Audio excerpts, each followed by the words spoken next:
Okay, with that, let's talk about technical leaders' duties, right? TL duties. And this is going to be like the core focus of this course where you learn a lot. And I've broken it down into three: technical, team productivity, and team unity. And we'll get into each of these, talk about why they're important, how you can learn to be good at these, and I'll give you some examples and stories from my own experience. So let's start with technical. This is three layers of how good a TL is. Starting with, they know a lot of technologies, great, but they also know which one to use when. That's nice, we are getting there. And then they also know why we are building what we are building, right? And this beam is basically trying to tell you three main things what makes a technical leader technical, right? And they are your technological knowledge, we'll get into a little bit more detail of what each of these means. Do you have the judgment capabilities to choose the right technology? And then do you have the domain expertise, like about the ecosystem that you're operating in? So let's get a little bit more into it, where I'll talk about what technological knowledge and judgment really means. So at surface, you might think that it means, my typical system design, I know how to build APIs, I know all these 10 different frameworks that are available to me. And that's great. Yes, that is useful. Depending on the industry you're working in, depending on the type of software engineer you are, there are some core skills, core technologies that are available to you, and you should know what they are. So, databases, what are the front-end technologies, what are different types of, serving mechanisms, how to scale, horizontal scaling, vertical scaling, and so on, right? The one thing I would mention is that if you are a TL, you probably have great skill set when it comes to technology. That's the reason you became TL in the first place, that you were chosen because you're good at this thing. But there's this one other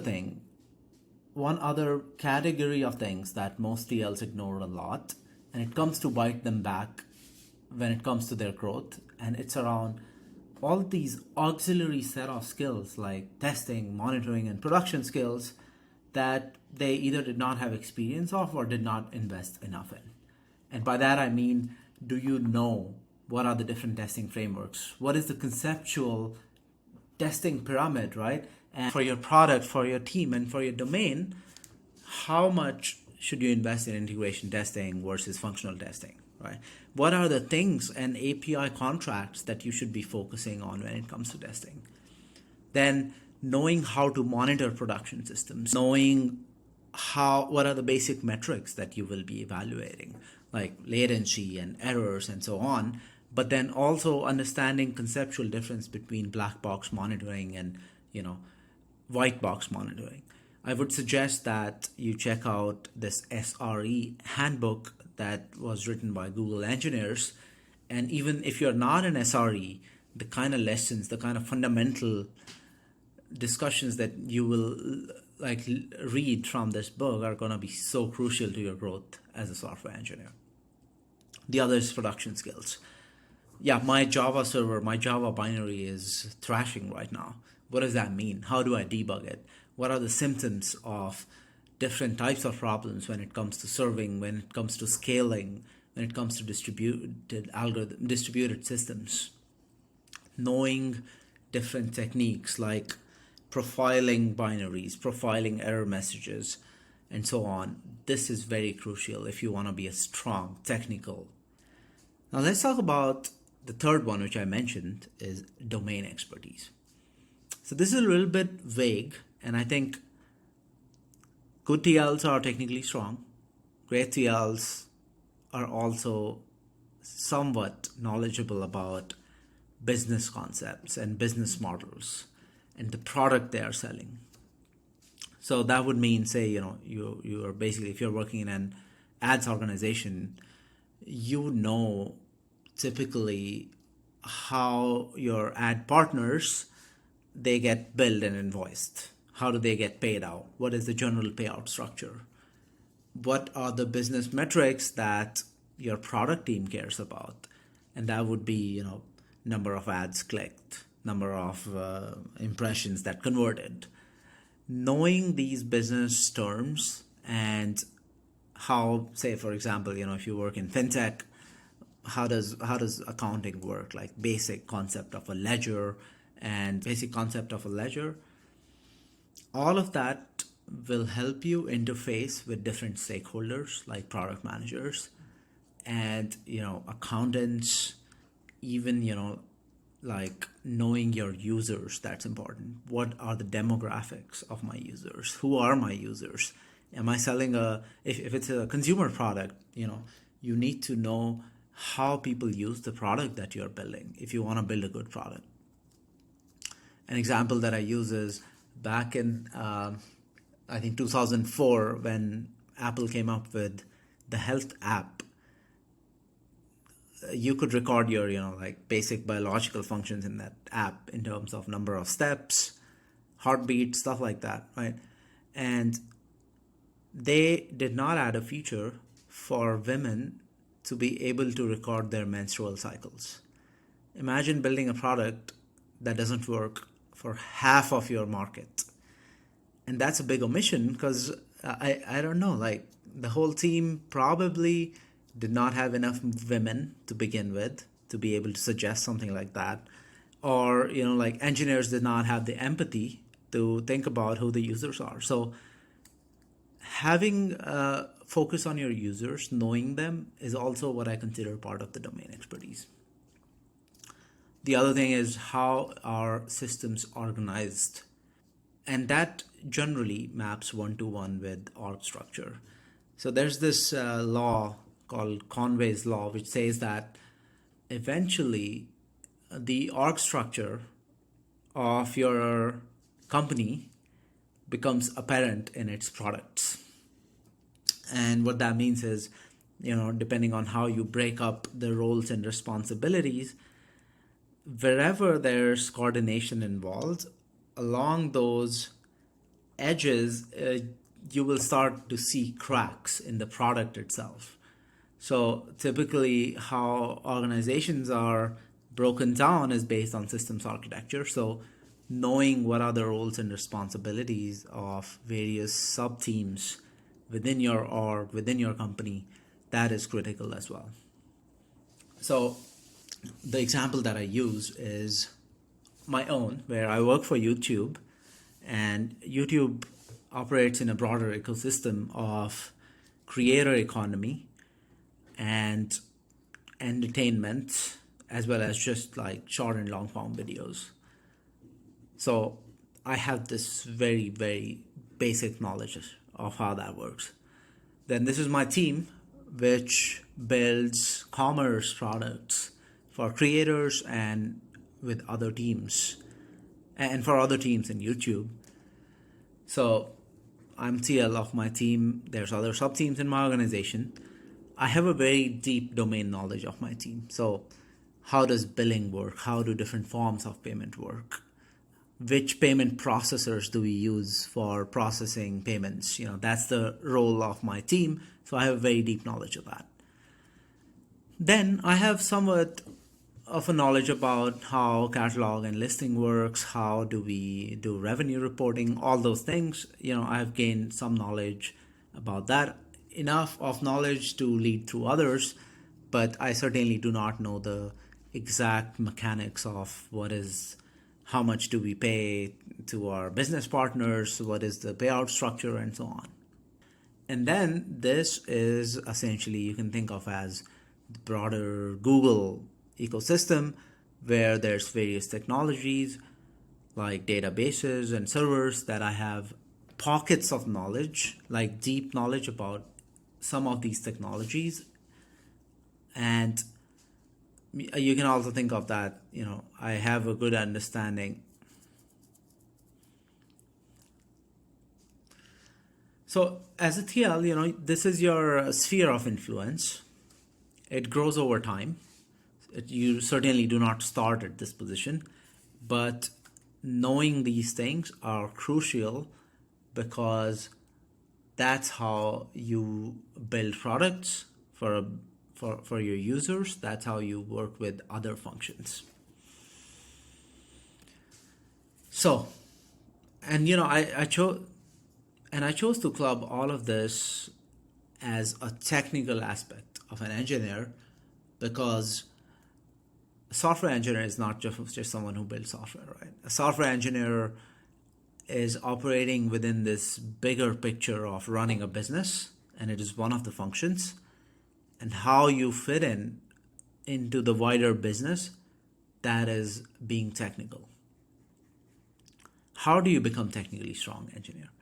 I'm going to enable you with 3 superpowers that you can have to become an absolute menace of a technical engineer. And the first one is curiosity. Nothing beats curiosity. You talk to somebody, you're talking to this other person in your org, and they are working on something. Your most common thought would be, oh, I don't really care about that.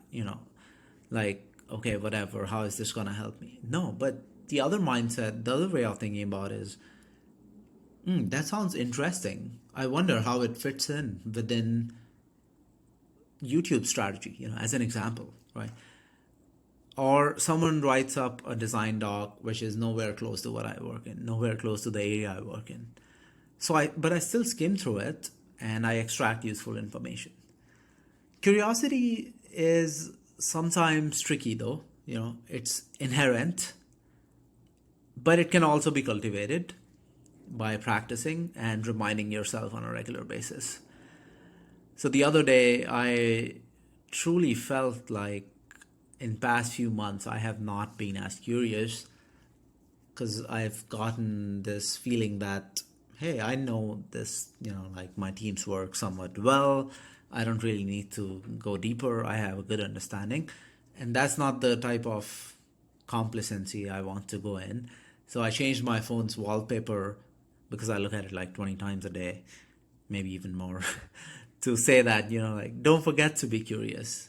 And it's helping, but these are just some tricks how you can cultivate curiosity. The other one is networking.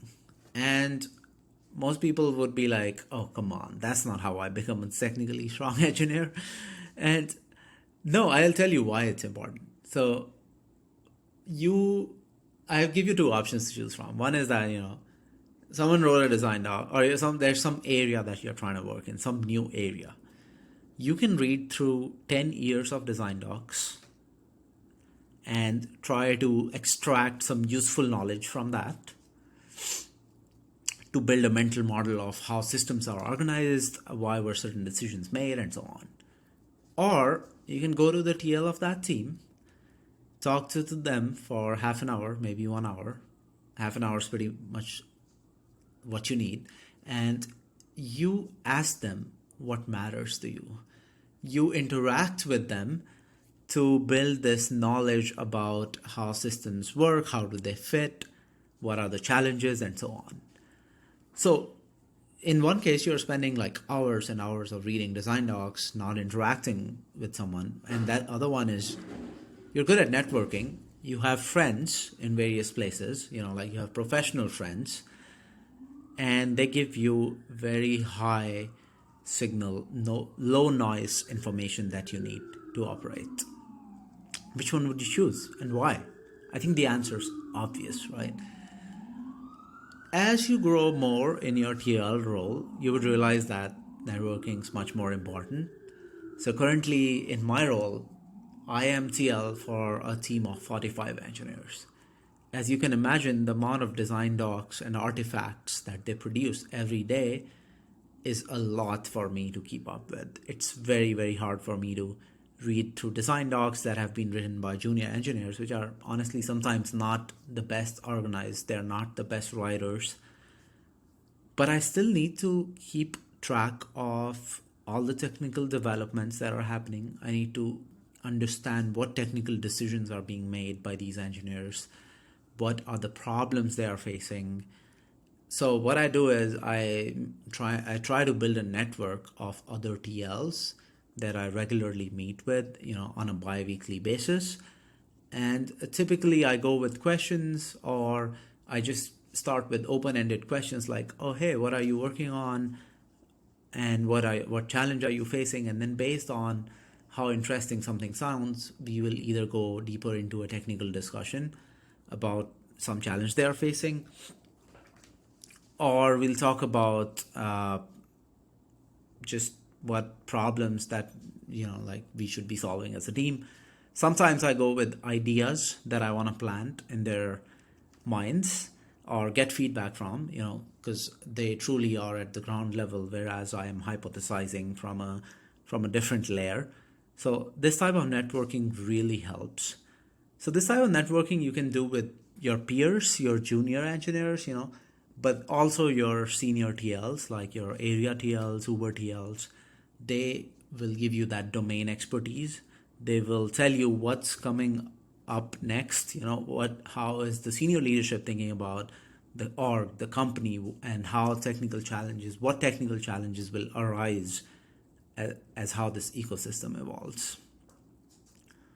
And one other thing which I say is that at a certain level, being in an organization, as an individual, we are just information processors. We are in an information economy where having more knowledge certainly, if not fully, gives you an advantage over others. So say if my director wants someone to lead a new project and they know that I have good domain knowledge, I know how the whole tech stack works, I could be a natural choice over someone who hasn't spread out the breadth of their knowledge as much yet. So that's networking. And the last one is fixing your weaknesses. And by that, I mean, you have taken a path. You have taken a path from when you graduated college, where you started working on certain products, technologies, size of organizations, and where you are today. There's going to be all these blind spots in your perspective, because there's no one single holistic engineer that has seen everything and that is perfect at every dimension of being an engineer. So some engineers really have no experience dealing with production systems because they had SREs doing all that for them. They have no idea how code gets released into binaries and pushed to production. Well, recognize that, know that you're not good at that and go fix it. How do you go fix it? There's someone on your team doing that for you, right? Talk to them or ask them what their problems are. Just perhaps find opportunities for solving those problems. The other one which a lot of TLs miss on out is testing. So I'm staff now. I have no opportunity to write a test. I'm not gonna spend 4 hours to write a test. That's exactly the wrong mindset. How am I gonna guide someone to write a test when I've never written it myself, right? And to build that expertise, you need to fix that weakness, recognize that you do not have that knowledge of integration testing principles and frameworks. Go read a book, go read some internal wikis. There's a lot of information around principles of testing on internet. You can fix it. And that will make you a well-rounded, holistic TL. So that's on being a technical lead who is technical, right?